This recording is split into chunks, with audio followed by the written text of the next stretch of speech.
How to create a digital link to go to a website. Let's go over how to create a digital link that takes users to your website or any URL you choose. Start by logging into your digital link dashboard. Once you're in, click on Create Digital Link. Enter the GTIN for the product you want to link. That's the Global Trade Item Number, basically the unique code for your product. Then click Continue.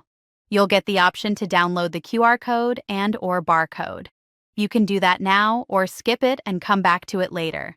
If you're skipping, just hit Continue. On the next screen, choose Redirect to Website as the content type and click Continue. Now, type in the full URL you want the link to point to. Double-check it's correct, then click Finish.